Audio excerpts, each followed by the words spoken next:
Engkau yang layak terima segala pujian, hormat, kemuliaan kami Tuhan. Sebab dari semula bahkan sampai pada akhirnya Tuhanlah yang berkuasa atas hidup kami. Kami tidak akan pernah tergoyahkan. Kami tidak akan menaruh kepercayaan kepada yang lain selain Tuhan. Sebab Engkau yang menciptakan kami, yang bertanggung jawab atas hidup kami. Taruh iman yang hidup dalam hati kami Tuhan, agar kami berani belajar percaya kepada Tuhan. Urapi hamba-Mu yang tidak ada apa-apanya, urapi setiap kami. Kami buka hati bagi firman Tuhan di dalam nama Tuhan Yesus. Yang percaya Tuhan di tengah kita, memberkati kita, katakan bersama amin. Tepuk tangan bagi Tuhan Yesus. Bapak Ibu, shalom. Apa kabarnya hari ini? Luar biasa ya. Masih dalam tema yang sama, sebab tema mingguan di tempat ini adalah tentang Tuhan itu perlindungan ya, gunung batu kita. Bagaimana Daud itu berkata bahwa Tuhan itu terangku ya, terambil dari Mazmur 27. Dia bilang Tuhan adalah terangku, keselamatanku. Kepada siapa aku harus takut? Ya, Tuhan adalah benteng hidupku. Terhadap siapa aku harus gemetar? Bahkan Daud berkata di ayat yang kedua, ketika penjahat-penjahat menyerang aku untuk memakan dagingku, yakni semua lawanku dan musuhku, mereka sendiri akan tergelincir dan jatuh. Sekalipun tentara berkemah mengepung aku tidak takut ya. Hatiku ya tidak takut, sekalipun timbul peperangan melawan aku, dalam hal itu pun aku ya tetap percaya. Dan tadi pagi kita sudah membahas apakah Daud itu manusia sempurna yang tidak pernah merasa takut? Tentu dia adalah manusia biasa yang pernah merasa takut Bapak Ibu. Siapa manusia yang tidak takut? Tidak ada. Bahkan Yesus ketika ada di dunia ya, sebagai manusia, Yesus juga mengalami rasa takut. Alkitab berkata ketika Yesus ada di Taman Getsemani, dia akan disalib saudara, akan ditangkap. Dia berdoa dengan peluh yang bercampur darah. Dia gemetar karena ketakutan. Mungkin kita berkata, dan sebagian orang, bahkan saya dulu ketika saya belum mengerti firman Tuhan, saya berkata kenapa Yesus yang adalah Tuhan takut? Ingat, Yesus adalah 100% Allah dan dia 100% manusia. Kenapa Yesus Tuhan harus menjadi manusia? Ya, karena memang manusia ini membutuhkan teladan, membutuhkan contoh, membutuhkan figur. Tetapi di dalam kemanusiaan Yesus ketika dia ada di dunia, dia bisa marah, dia bisa kecewa, dia bisa menangis, dia bisa takut. Bahkan ketika dia ketakutan, mengalami depresi berat waktu dia akan disalib, dia berkeringat campur darah. Mungkin kita bertanya, loh Yesus sendiri kok bisa takut? Bisa Bapak Ibu, karena Alkitab dengan jelas berkata, Yesus ketika dia turun menjadi manusia, dia mengosongkan dirinya, mengambil rupa sebagai seorang manusia. Dan di dalam keilahiannya dikatakan dia tidak mempertahankan kesetaraannya dengan Allah itu sebagai milik yang harus dipertahankan. Sebaliknya mengosongkan diri. Jadi kalau kita berkata siapa manusia di dunia ini yang tidak takut, bahkan Yesus pun pernah mengalami takut. Tetapi dalam semuanya itu Yesus terbukti tidak berbuat dosa. Saya mau tanya Bapak Ibu, takut itu dosa atau tidak? Yang bilang dosa angkat tangan. Yang bilang tidak angkat tangan. Yang bingung angkat kaki. Karena banyak yang bingung saya lihat ya. Ya, takut itu adalah manusiawi ya. Karena ya namanya daging, manusia itu ya bisa takut. Dan itu bukan dosa ya. Tetapi takut itu akan menjadi dosa ketika dia mengikat kita sehingga kita dibelenggu oleh ketakutan. Takut itu perasaan yang sangat manusiawi. Tapi ketakutan itu merubah menjadi ikatan roh. Sehingga apa-apa takut. Apa-apa takut. Dan tadi pagi saya sudah terangkan bahwa apa yang kita takutkan itu yang akan menimpa kita. Dan apa yang kamu cemaskan itu yang akan mendatangi kamu. Makanya jangan sampai biarkan kita diserang oleh roh ketakutan. Saya pernah Bapak Ibu ketika satu saat saya pelayanan di satu gereja di Jakarta ini, lalu siang-siang itu ada jam, ya seperti di sinilah, jam 10 nanti sampai jam 4. Orang gerejanya tanya, ibu mau istirahat di mana? Ya kalau di sini enak, sudah diajak makan ya sama Pak Yusuf ya. Jadi waktu itu tidak terasa, kita makan, cerita-cerita, pulang ke hotel, udah jam 3 ganti baju lagi, mandi, sudah kesini lagi. Waktu di Jakarta itu saya ditanya, ibu mau pulang atau mau di gereja aja istirahat? Ya saya karena itu di Jakarta juga, kalau saya pulang macet lama. Sementara ibadah nanti sudah jam 4, enggak usah, saya enggak pulang, saya istirahat di gereja saja. Oh begitu, iya. Lalu saya, oh iya Bu, mari Bu ikut ya sama pengerjanya. Saya antar ibu di pastori, dia bilang. Ya bayangan saya pastori di gereja itu ya layaknya pastori lah ya. Ada makanan, ada roti ya. Kan harusnya begitu toh. Ya enggak Bapak Ibu? Ya hamba Tuhan loh, ini hamba Tuhan loh. Kecuali itu gereja miskin yang memang gak ada apa-apanya toh. Saya diantar. Jadi gereja itu saudara di sampingnya ada sekolah. Gedung sekolah SMP, SD, SMA. Nah saudara bisa bayangkan kalau hari Minggu gedung sekolah itu rame atau sepi? Sepi dedek. Orang Jawa bilang kan sepi dedek, itu berarti sepi pipi. Saya di bawah. Dalam hati saya, ini pastorinya di mana ya? Kok lewati sekolah begini ya? Saya ikuti aja, ikuti. Sampailah saya di satu ya kayak rumah gitu di belakang sekolah, rumah kecil, dibukain pintunya. Cii. Ibu silakan masuk istirahat di sini ya Bu. Oh iya terima kasih. Saya sendiri, iya ibu sendiri nggak apa-apa kan biar bisa istirahat. Iya, pintunya ditutup, ceretak. Saya masuk nggak ada orang satupun.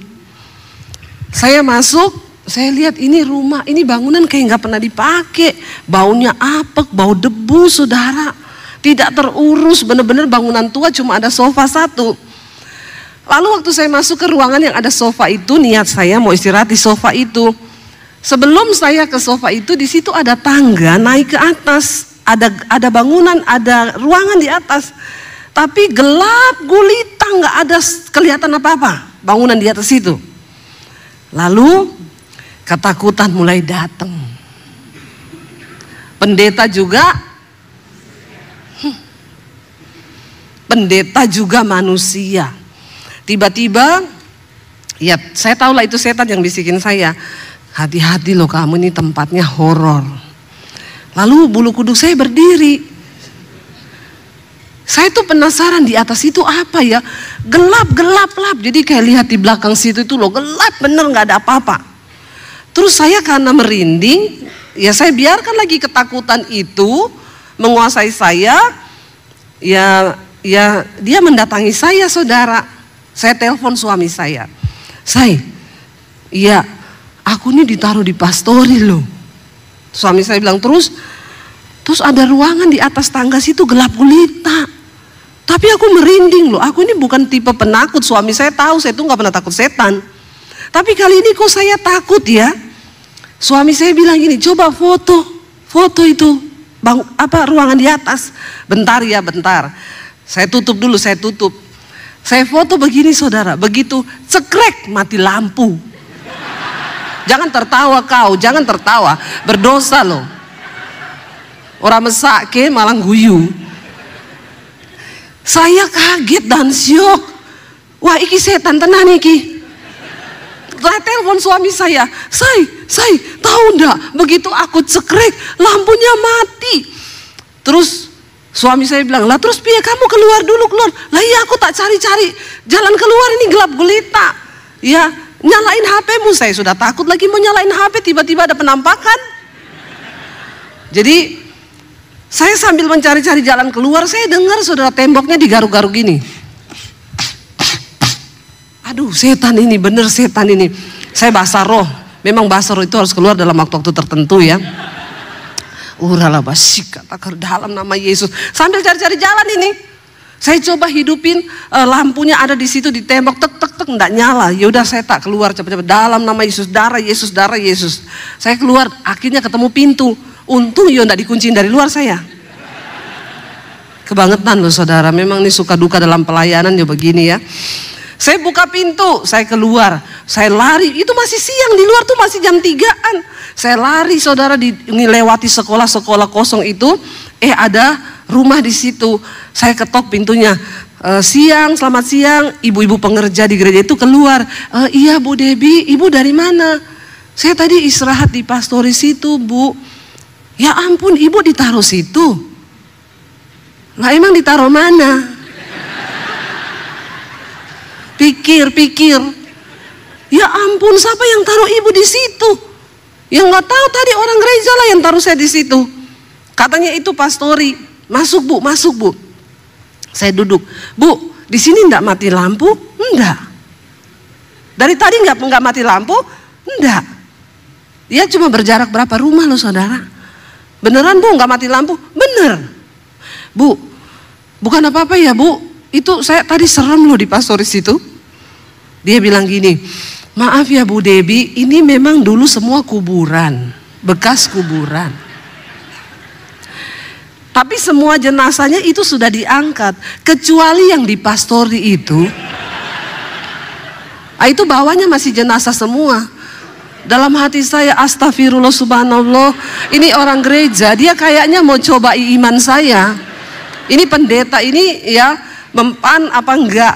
Tapi suami saya bilang, coba kamu lihat fotonya, yang tadi kamu foto ada penampakan enggak? Saya lihat enggak ada sih, gelap gulita toh.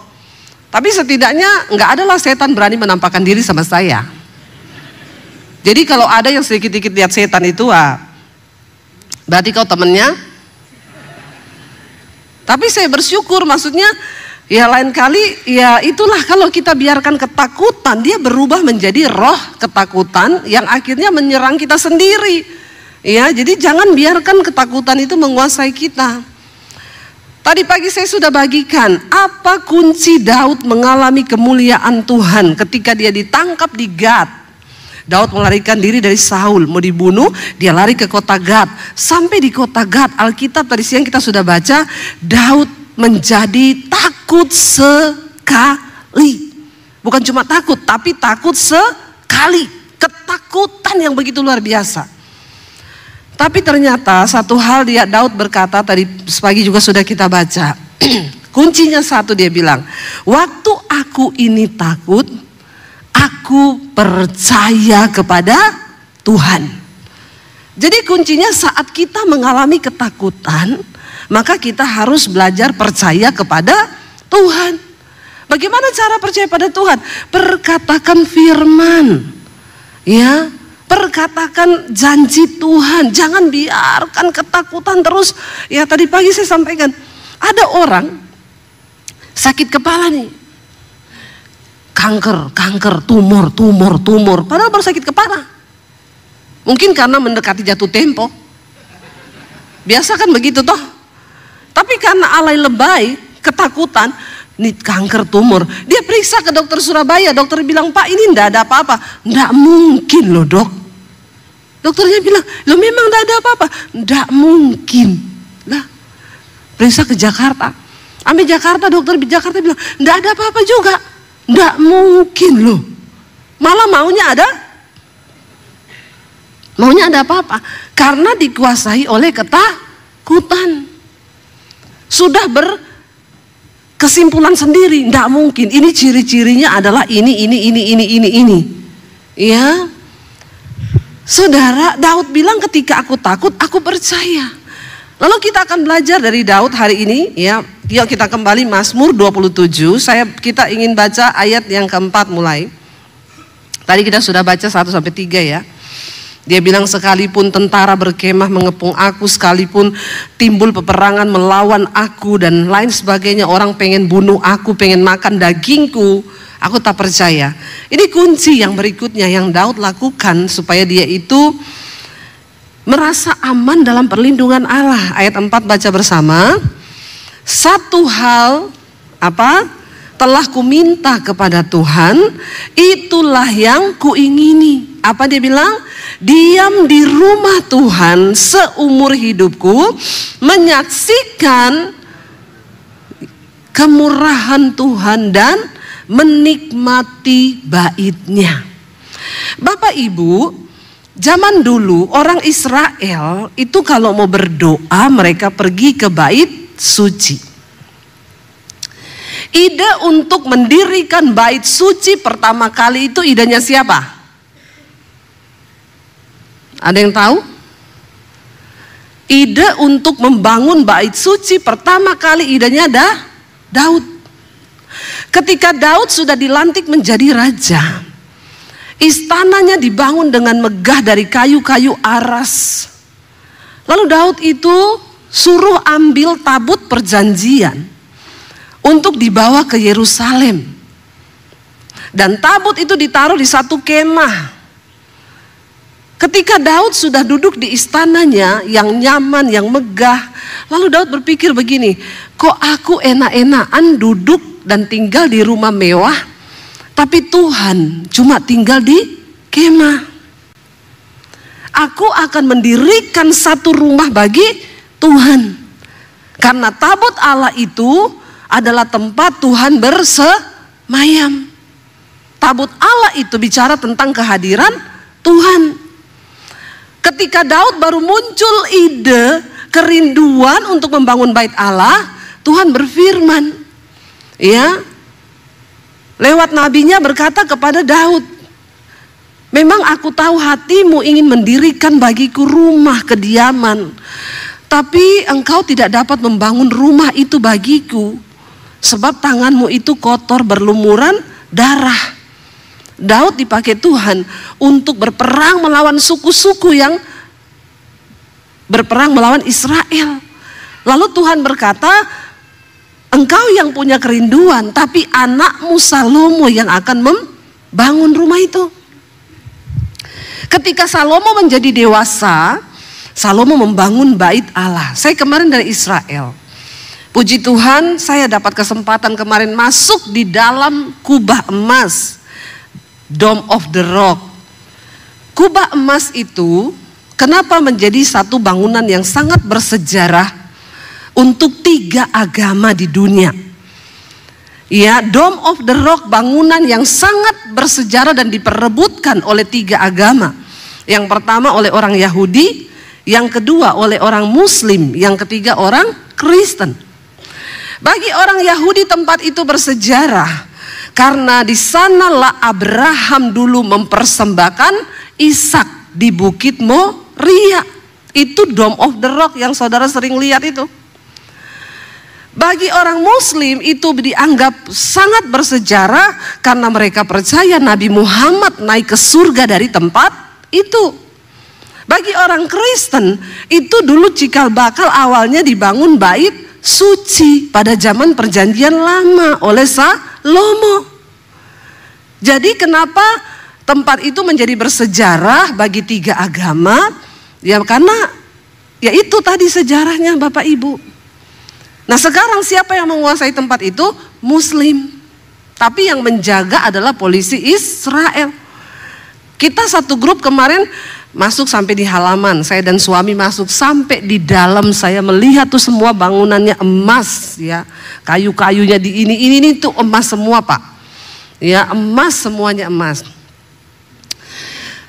Orang Yahudi tidak boleh berdoa di situ, ya kalau orang Yahudi masuk, satu orang Yahudi dijaga 4 polisi.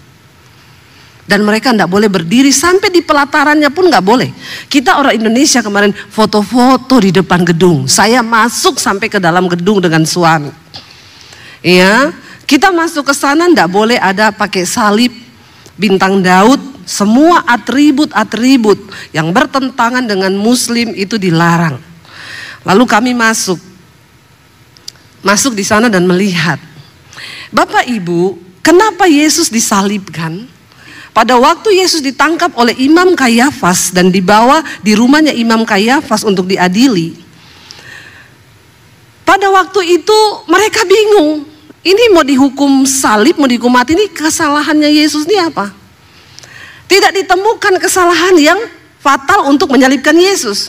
Tapi 2 orang saksi dusta dibayar oleh mahkamah agama. Mereka berhasil membuat yakin semua orang Yahudi untuk menyalibkan Yesus. Kenapa? Karena 2 saksi dusta itu, yang pertama maju, dia bilang, ini orang menghujat Allah. Yang kedua berkata, iya, dia sudah menghujat Allah. Dan dia menghujat raja, dia berkata dia adalah raja orang Israel. Tetapi yang paling fatal, omongan Yesus itu dipakai untuk menghukum dia. Yesus berkata, aku akan merobohkan bait Allah ini, dan aku akan membangunnya kembali dalam waktu 3 hari. Bagi mereka, bait Allah itu adalah sebuah bangunan yang sangat sakral. Karena di situ orang Israel pergi ketemu dengan Tuhan. Di bait Allah saja Tuhan hadir pada zaman itu. Allah berbicara lewat imam yang bisa masuk ke ruang Maha Kudus setahun sekali untuk korban penghapus dosa. Tapi ketika Yesus ada di bumi, dia bilang, aku adalah domba Allah yang dipersiapkan, aku akan mati untuk menebus dosa dunia. Aku akan merobohkan bait Allah itu dan akan membangunnya kembali dalam waktu 3 hari.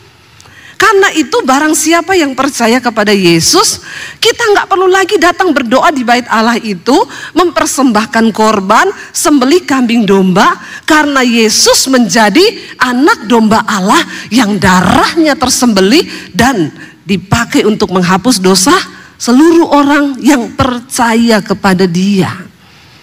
Bapak Ibu bayangkan kalau sampai hari ini korban penghapus dosa itu masih berlaku. Saya mau tanya, itu di pasar itu cukup nggak lembu, kambing, sapi untuk kita makan? Ya, dosa kita sama lembu lebih banyak mana? Lebih banyak dosa kita toh? Lah bayangkan kalau kita itu untuk menghapus dosa harus bawa kambing, domba, lembu, sapi. Nggak ada tutup bono itu nanti. Karena daging sapinya nggak cukup. Dosa manusia lebih banyak. Makanya Allah berinisiatif lewat Yesus, dia datang. Nah, kenapa sampai hari ini orang Yahudi berdoa di tembok ratapan? Tembok ratapan itu disebut juga tembok barat. Karena orang Yahudi tidak boleh berdoa dalam bangunan itu, dalam Dome of the Rock itu. Mereka berdoa di tembok ratapan, tembok barat itu, karena mereka percaya tembok ratapan itu adalah tembok bagian ruang maha suci.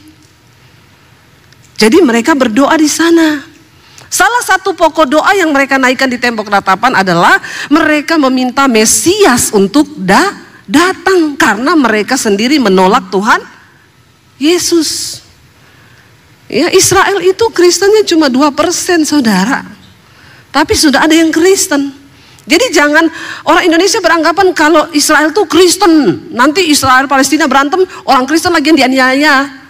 Lucu, lebih banyak Kristen di Palestina daripada di Israel. Ya, jadi yang tidak mengerti itu makanya jalan-jalanlah ke Israel ya. Nggak usah takut, kalau belum waktunya mati tidak mati.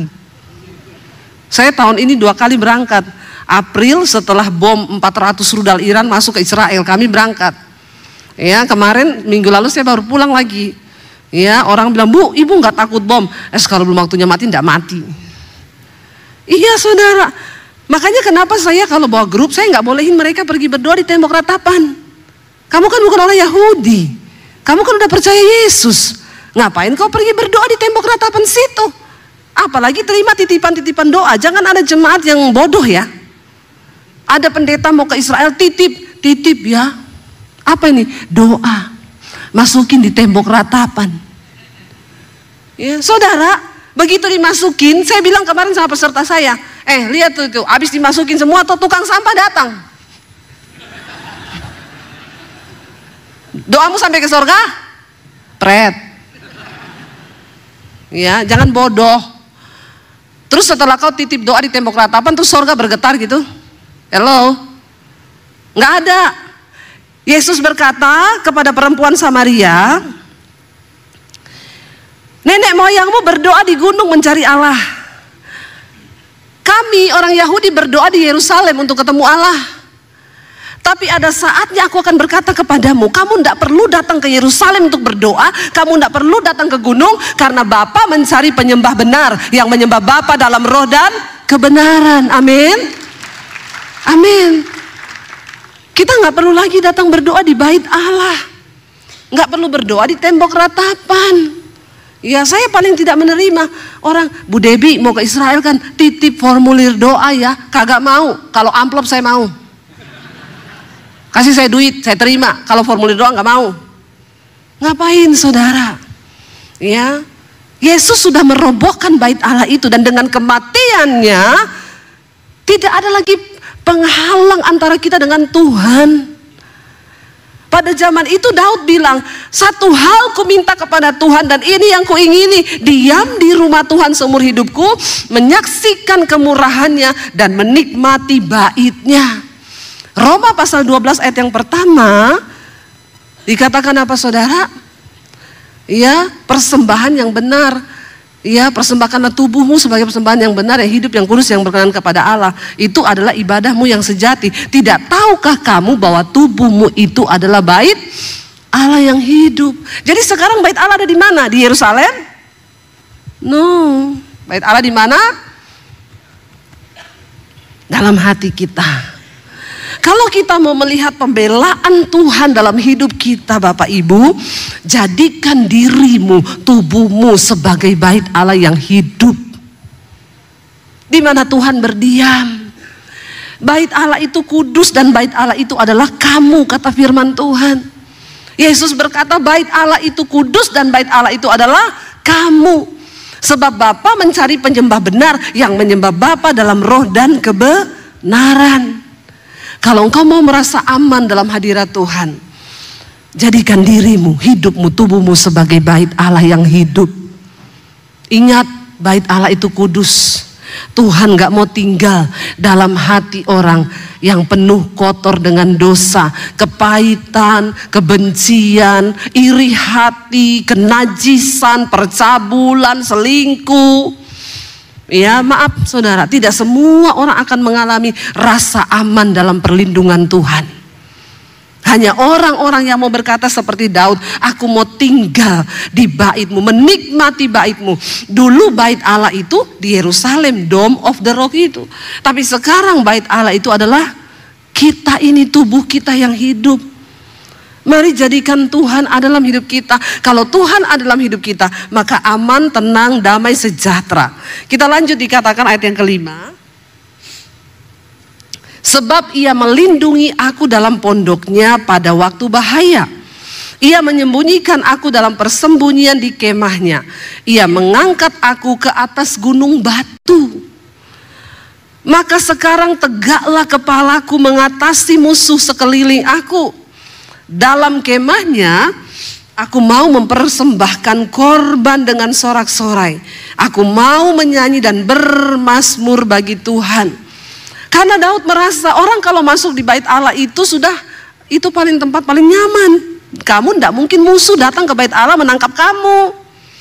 Ya, itu digambarkan sekarang Bapak Ibu, kalau kita berada dalam hadirat Tuhan, maka ketakutan lenyap, kekhawatiran lenyap.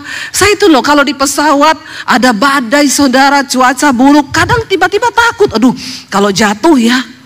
Tapi langsung saya ingat, saya langsung nyanyi, pertolonganmu begitu ajaib, kau telah memikat hatiku. Tiba-tiba ketakutan itu sirna, karena kita berada dalam pondoknya, dalam hadirat Tuhan. Waktu kau sedang dalam masalah, nyanyi memuji Tuhan Bapak Ibu. Ya, Daud itu suka memuji Tuhan, mempersembahkan syukur. Kita baca ayat yang ke-6 karena waktunya tinggal 1 menit ya. Itu jam rusak gitu. Ayat yang ke-6, maka sekarang sudah ayat yang ke-7 sekarang. Dia bilang apa saudara? Dengarlah Tuhan seruan yang kusampaikan, kasihanilah aku dan jawablah aku. Di dalam ketakutan, tidak usah cari manusia Bapak Ibu. Tidak usah cari teman curhat. Tempat curhat yang terbaik itu adalah kepada siapa? Tuhan. Hati-hati cerita masalahmu ke orang, karena tidak semua temanmu itu pendengar yang baik, banyak penyebar yang baik. Amin. Ya, kita ceritanya ubi sampai di sana kolak, karena ditambah santan, gula, ya, ditambah garam jadi gurih di sana. Aku mau curhat nih, ada masalah sama suamiku. Tapi jangan cerita-cerita ya, cuma sama kamu, janjilah. Iya, aku kan bestimu. Pret. Aku mau cerita nih, bener ya, yuk kita sambil ngopi biar lebih enak. Baru mau pergi kopi nih, temennya udah WA yang temen satu. Si ini mau curhat. Tentang apa? Nanti tak ceritain. Tapi cuma sama kamu loh ya. Karena ini rahasia, dia cuma cerita sama aku loh. Jadi aku cuma cerita sama kamu, karena kamu bestiku. Dibalas, iya Cin, udah gak sabar deh nunggu. Habislah kau. Ya enggak usah Bapak Ibu. Kalau kau ada masalah, datang di kaki Tuhan, nangis di kaki Tuhan, cerita kau sedang apa di kaki Tuhan, amin. Saya ini enggak ada teman curhat. Teman curhat saya suami saya. Ya, nggak usah, jangan percaya siapapun. Kita berteman aja sama orang, tapi jangan curhat. Tempat curhat terbaik Tuhan. Waktu kau takut, waktu kau kecewa, waktu kau marah, waktu kau sedih, datang sama Tuhan. Daud bilang, dengarlah Tuhan seruan yang kusampaikan, kasihanilah aku dan jawablah aku. Ayat yang ke-8 baca. Hatiku, Daud bilang, mengikuti firman-Mu. Carilah wajahku, maka wajah-Mu ku cari ya Tuhan. Bapak Ibu kalau mau mengalami keamanan, perlindungan yang dari Tuhan, dengar-dengar pada firman Tuhan. Kalau Tuhan suruh cari wajah Tuhan, cari wajah Tuhan. Nggak usah cari muka sama orang lain, amin. Ya, cari muka sama Tuhan. Cari wajah Tuhan. Kalau suruh mengampuni, ampuni. Nggak usah bilang gini, terlalu sakit Tuhan, aku nggak bisa. Nggak bisa Yura. Yura bilang bisa, kagak Yura. Yura sudah bilang bisa loh, kau bilang tidak bisa, bagaimana ini? Ya, ayo bersepakat dengan firman Tuhan. Waktu kita bersepakat dengan firman, mujizat terjadi. Jangan suka bantah firman, amin. Kalau firman bilang jangan khawatir, ya jangan khawatir. Kalau firman Tuhan bilang percaya saja, walaupun tidak masuk. Tapi waktu kita percaya, itu terjadi. Yuk kita lihat ayat yang berikutnya. Ayat 9, janganlah menyembunyikan wajahmu kepadaku, janganlah menolak hamba-Mu ini dengan murka. Engkaulah pertolonganku, janganlah membuang aku, janganlah meninggalkan aku, ya Allahku penyelamatku. Ayat 10 baca bersama. Sekalipun apa? Namun Tuhan menyambut aku. Sekalipun ayahku dan ibuku membuang aku, tapi Tuhan menyambut aku. Bapak Ibu, Daud ini seorang yang mengalami hal yang luar biasa. Penolakan berkali-kali dari masih kecil. Dia ini semua kakak-kakaknya disekolahkan tentara, ikut wajib militer. Daud tidak. Bapaknya bilang, kau itu tidak masuk hitungan, jadi kau itu di padang gurun saja gembalakan kambing domba. Satu saat ketika Samuel mendapat suara Tuhan, Tuhan bilang, Samuel, kau pergi ke Isai di Bethlehem, lalu kau akan mengurapi salah satu orang anak laki-lakinya untuk menjadi raja atas Israel. Lalu Samuel datang, Isai, besok pagi jam 9 kamu datang ke sini, saya akan mengurapi seorang dari anak laki-lakimu untuk menjadi raja Israel. Menurut saudara itu berita yang wow nggak? Tidak disebutkan siapa anaknya. Lalu Isai pulang ngomong ke anaknya semua laki-laki, besok semua kamu mandi pakai baju prajurit, datang ke satu upacara ketemu Nabi Samuel. Dia akan mengurapi salah satu dari kalian untuk jadi raja. Lalu semua mempersiapkan baju. Daud bilang, Pak, aku pakai baju apa? Kecuali kau. kau ndak ada tampang jadi raja. Jadi besok kakak-kakakmu toh, kau tetap menggembalakan kambing domba di sana. Bapak Ibu, menurut Bapak Ibu, Daud itu tertolak dalam keluarganya? Iya, tertolak karena dia tidak diperhitungkan. Karena memang ya secara tampang tidak meyakinkan, pinter juga kagak. Tapi dia punya roh yang luar biasa dan hati yang tulus sama Tuhan. Jadi pada hari itu, waktu kakaknya sudah rapi semua pakai baju prajurit, kira-kira Daud itu kayaknya di belakang pintu ngeliat gini loh. Kak, ganteng banget ya, emang kayak lu. Saya mau tanya, kalau saudara begitu kepahitan enggak? Bapak kepahitan enggak, Pak? Jangan merasa menjadi orang yang paling menderita. Penderitaanmu itu belum seberapa. Amin. Tapi kita ini kadang alay lebay, merasa paling menderita. Apalagi anak-anak Gen Z sekarang. Anak Gen Z kalau digituin, wah sudah saudara lompat dari apartemen itu. Maaf ya, kamu itu anak-anak Gen Z cari Tuhan ya, saya mau bilang ya. Anak-anak Gen Z itu sekarang ya, kalau cerita sama teman-temannya gini, ini cerita anak saya nih temannya. Gua mau curhat nih. Kenapa? Gua nih stres, depresi, gak bisa tidur. Lu udah ke psikolog? Udah. Kata psikolog gua stadium 3. Terus, lu masih kalah dong sama gua dong stadium 4. Bangga loh. Mereka itu menceritakan stresnya itu bangga. Tapi lu gak merasa ya, gua tuh di keluarga paling disia-sia. Aduh, lu baru gitu, gua ini loh gua. Saya lama-lama kayak gini, gua telan juga loh. Anak-anak Jakarta itu saudara, persoalannya itu belum seberat Daud loh. Belum ada apa-apanya. Daud itu pergi ketika kakaknya semua sudah pakai baju rapi mau ketemu nabi yang akan mengurapi mereka menjadi raja. Ganteng semua pergi untuk dalam satu acara. Daud pakai celana pendek, pakai caping, menggembalakan kambing domba di padang. Lalu ketika satu-satu orang lewat, ketika Eliab yang paling tua lewat, ganteng, tinggi, besar, body prajurit banget memang. Body meyakinkan. Lalu Samuel berkata dalam hati, pasti ini yang akan diurapi Tuhan menjadi raja. Tampang si raja banget. Jangan lihat orang dari tampangnya saudara.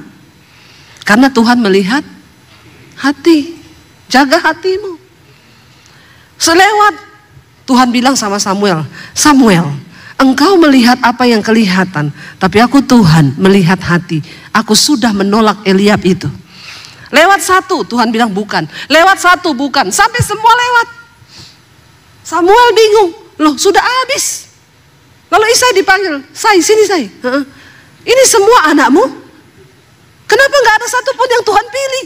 Gak mungkin lah ini Tuhan salah. Kata Isai gini, ada. Tapi ya ampun, tidak mungkin yang itu. Nggak usah itu kau panggil, nggak ada potongan raja, nggak ada potongan prajurit, kagak, dia tuh sana loh lagi menggembalakan kambing domba yang cuma berapa ekor. Tapi tiba-tiba Samuel bilang, kita tidak akan duduk makan, tidak akan memulai acara ini kalau dia nggak kau panggil ke sini. Cepet-cepetan.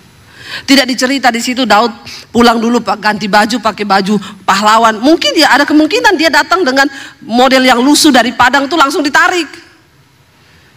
Dengan culunnya dia datang, kecil, mungil dan dekil. Ya, kotor saudara. Daud datang.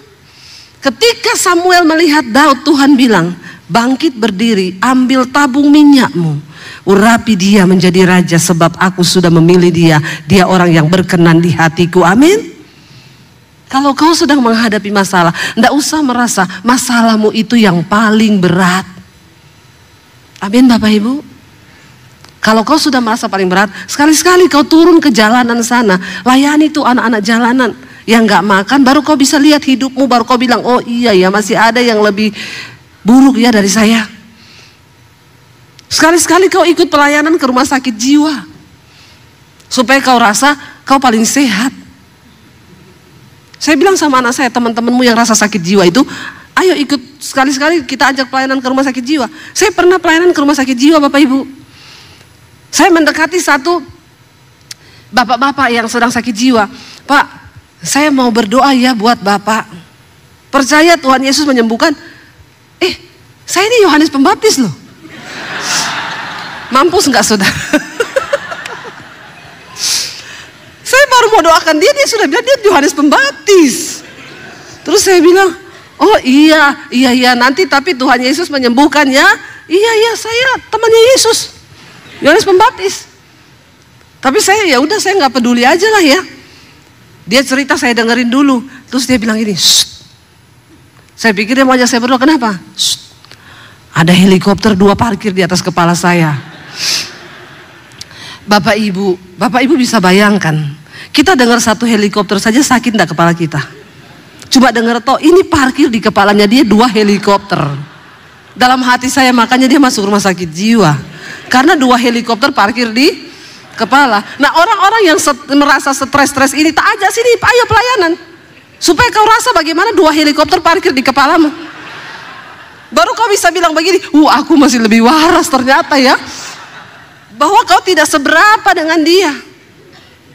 Terus saya bilang, oh iya nanti Tuhan Yesus usir ya helikopternya ya, kita berdoa. Udah mau berdoa, saya disuruh diam lagi, kenapa? Saya mau kentut. Itu pengalaman saya pertama dan terakhir kayaknya Bapak Ibu. Saya menyadari bahwa itu bukan panggilan saya. Ya, tapi waktu saya doakan dia jatuh rebah. Ya, dan itu rebah yang tidak dibuat-buat. Dan sekarang saya dengar sudah waras. Tidak ada lagi helikopter parkir di kepalanya. Jadi jangan kau merasa menjadi orang yang paling malang. Supaya kau itu bisa mendapatkan damai sejahtera dari Tuhan. Merasa aman dalam perlindungan Tuhan. Kalau kau merasa kau yang paling menderita, aduh kasihan deh lu. Daud ini yang dia katakan semua yang dia alami loh. Dia dibuang sama orang tuanya begitu saja, tidak dianggap. Saya pun pernah mengalami, sekalipun ayahku dan ibuku meninggalkan aku. Ini yang saya pegang dulu ketika saya diusir dari keluarga saya. Banyak ketakutan dalam benak saya, nanti saya hidup bagaimana, saya makan apa. Kalau saya tinggalkan rumah, saya tidak ada uang 1 sen pun. Ijazah saya ditahan, masa depan saya mau bagaimana. Saya dapat ayat ini saudara, saya bilang yes Tuhan, sekalipun ayahku dan ibuku membuang aku, tapi Tuhan menyambut aku. Dan itu cukup, sebab Tuhan adalah segala-galanya. Dan itu terjadi hari ini. Apakah saya mati lapar? Ya, malah makin gendut. Bapak Ibu, ayo kita taruh iman kita, jangan merasa yang paling menderita. Bilang kanan kirimu, nggak usah alay lu. Merasa paling menderita, gitu. Bertobat. Ya, jangan Bapak Ibu. Belajar dari tokoh-tokoh di Alkitab, belajar. Dia bilang begini, tunjukkanlah jalanmu kepadaku ya Tuhan, dan tuntunlah aku di jalan yang rata. Oleh sebab seteruku berlutut sama Tuhan, minta Tuhan tuntun kita di jalannya Tuhan. Jangan bikin jalan sendiri supaya aman hidupmu. Tuhan udah kasih kita jalan. Tapi kalau kau memang mau kerja di Bina Marga, tukang bikin jalan, silakan. Kau bikinlah itu jalanmu sendiri. Kau tanggung biayanya sendiri. Harga yang kau bayar akan sangat mahal. Beda ketika engkau berjalan di jalan yang sudah Tuhan siapkan. Supaya aman langkahmu. Anak muda jangan kau bikin jalan sendiri. Ya, Bu, saya itu bingung, Bu. Saya yang sana takut Tuhan tapi miskin, Bu. Yang ini kaya tapi tidak takut Tuhan, Bu. Karena kan begini ya, Bu. Ya saya sih lebih memilih yang punya uang walaupun tidak punya cinta. Karena kalau nggak ada uang, Bu, biar cinta besar akan pudar cinta kalau nggak ada duit. Tapi kalau ini nggak ada cinta, kalau ada uang nanti cinta perlahan tumbuh. Saya sih lebih pilih ini ya, Bu. Mending saya menangis di atas Mercy daripada nangis di atas beca. Saya bilang kalau kau pilih dengan pilihanmu yang kaya, kau nangis di atas mercy. Kalau kau pilih Tuhan, kau tertawa di atas mercy. Amin. Atau tertawa di atas beca. Amin. Kan yang penting tertawa tuh. Iya enggak? Biar naik beca kalau tertawa mau enggak? Ya. Lebih baik gaji 30 juta dengan ucapan syukur daripada 3 juta dengan sungut-sungut. Ya enggak? Benar enggak saudara? Ya cuma 3 juta bersungut-sungut lagi. Ini yang 30 juta aja bersyukur. Saya mau bikin bingung saudara memang. Ya, ikut Tuhan karena jalan Tuhan itu yang paling sempurna. Daud bilang, Tuhan tunjukkanlah jalanmu kepadaku bahwa aku berjalan di jalan yang rata. Jangan kau mau di jalan yang berlubang-lubang. Jalan Tuhan itu rata. Lalu dia bilang di sana apa? Janganlah menyerahkan aku kepada nafsu lawanku, sebab telah bangkit menyerang aku saksi-saksi dusta dan orang-orang yang bernafaskan kelaliman. Sesungguhnya aku percaya akan melihat kebaikan Tuhan di negeri orang-orang yang hidup. Karena waktu itu dia sudah terancam mau dibunuh. Kenapa dia bilang akan melihat Tuhan di negeri orang hidup? Dia percaya dia tidak akan mati. Yang terakhir ayat 14. 1, 2, 3. Nantikanlah Tuhan, kuatkanlah dan teguhkanlah hatimu. Ya, nantikanlah Tuhan. Saya undang para imam musik, Bapak Ibu. Bagaimana supaya kita diam dalam lindungan Tuhan dengan aman? Ayo, nantikanlah Tuhan. Orang yang menantikan Tuhan tidak akan pernah dikecewakan. Kalau kau nantikan saudaramu, kau nantikan pertolongan dari sesamamu, terkutuklah engkau. Karena engkau mengandalkan manusia. Tapi kalau yang kau nantikan Tuhan, maka engkau akan melihat pertolongan yang dari Tuhan. Saya bicara di mimbar ini karena saya sudah mengalami semua itu. Ini loh saya. Orang yang dibuang. Lulus SMA diusir dari keluarga karena Yesus. Saya tidak punya apa-apa. Bahkan ijazah saya ditahan. Tapi saya bilang, saya mau lihat kau ikut Yesus. Yesus kasih makan, kau pakai apa? Tapi hari ini saya mau bersaksi sama saudara. Saya bukan cuma dikasih makan kenyang sama Tuhan. Hari ini hidupku menjadi berkat, memberi makan banyak orang. Itu Tuhan yang kita sembah. Itu Allah yang hidup, Allah yang kau sembah. Sama dengan Allah yang saya sembah. Bangkit berdiri bersama hari ini di hadapan Tuhan. Katakan pujian ini, kami tidak takut. Biar musik, mari kita tutup mata dalam hadirat Tuhan.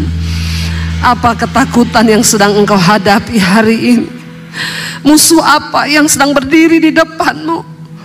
Mungkin engkau sedang takutkan keuanganmu di masa-masa yang akan datang. Kesehatanmu, sakit penyakitmu.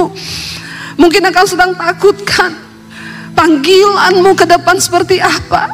Ada banyak hal, kekhawatiran yang bisa iblis panahkan ke dalam pikiranmu. Tapi hari ini saudara, ketakutan hanya akan melumpuhkan imanmu. Tetapi sebaliknya, waktu engkau memilih datang di bait Tuhan, berserah, angkat tangan dan berkata, ini kami Tuhan. Curhat pada Tuhan, datang pada Yesus. Dia mendengar setiap seruan, bahkan setiap tetes air mata.